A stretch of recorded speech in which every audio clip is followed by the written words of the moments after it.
Bonjour à tous, j'espère que vous allez bien. Écoutez, vous voyez que je suis ici en train de chiller dans un jardin de roses. Cette vidéo, elle va servir à quoi? Nous allons commencer à apprendre l'espagnol ensemble.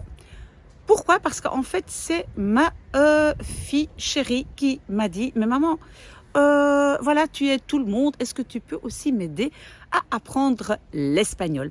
Alors, je dois quand même vous dire que je n'ai jamais appris l'espagnol en tant que philologue, donc voilà, donc je ne suis pas du tout professeur d'espagnol, mais ceux qui me connaissent et qui suivent un peu ma chaîne YouTube savent que j'ai été en République dominicaine pour travailler avec des orphelins, et donc j'ai parlé avec ces orphelins, et j'ai aussi été mais je pense que quand j'avais déjà travaillé là-bas, j'étais dans une école de langue où j'ai appris l'espagnol pendant 1 an, 3 heures le samedi matin, pendant 1 an quand même pour savoir un peu comment fonctionne la grammaire, le présent, le futur, etc. Donc voilà, j'ai un tout petit peu de connaissances, mais je vais démarrer à zéro avec vous et avec ma fille, ceux qui veulent apprendre l'espagnol.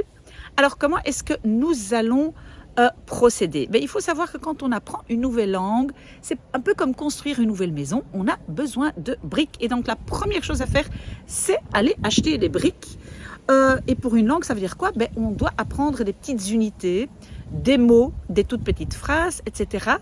Et par après, on peut commencer à organiser ces mots. Donc la première chose que nous allons faire, c'est apprendre, étudier avec une application plein de mots en espagnol et des petites phrases. Alors, normalement, j'ai déjà travaillé avec 2 applications, Duolingo et Fun Easy Learn.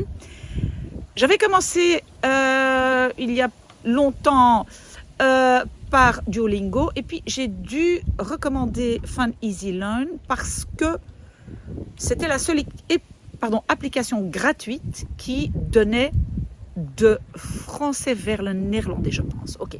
Mais donc ici, on va recommencer. On va reprendre l'application Duolingo. On va commencer ensemble. On va faire le début ensemble. Et puis après, encore, je ferai une vidéo qui va expliquer comment nous allons procéder après. D'accord?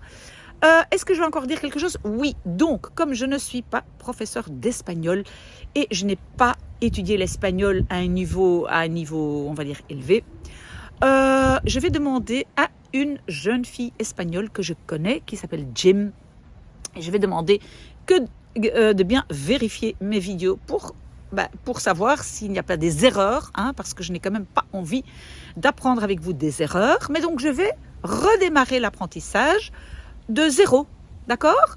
On va voir comment ça va se passer, mais donc dans une prochaine vidéo. Ah non, il y a encore une chose que je dois dire. Donc, en fait, quand vous apprenez une langue, par exemple, maintenant, on va apprendre l'espagnol. Donc, c'est très bien si vous connaissez déjà une langue romane. Par exemple, mes enfants, donc ma fille qui va apprendre l'espagnol, elle parle déjà très bien français. Donc, mes enfants sont trilingues. Un jour, je vais vous expliquer comment ils sont devenus trilingues, on va dire gratuitement. Ils n'ont pas fait des stages très, très chers ou quoi que ce soit. Mais donc, ils maîtrisent assez bien le français. Et donc, la langue de base sera le français. Et on va donc aller de français vers espagnol. Pourquoi? Parce que dans le cerveau, cette distance est plus courte. Si vous prenez par exemple une langue germanique comme base, il faut beaucoup plus de réflexion. Et vous allez voir, ceux qui connaissent déjà le français, ils vont avoir plus facile pour apprendre l'espagnol. Si vous n'avez pas de choix, si vous ne parlez qu'une langue, alors vous n'avez pas le choix. Mais si vous avez le choix, vous démarrez d'une langue romane, donc c'est-à-dire italien, français, voilà, ok? Donc dans la prochaine vidéo, je démarre avec vous l'application et on va voir comment ça fonctionne et comment nous allons procéder. Ça va? Courage, on va le faire ensemble.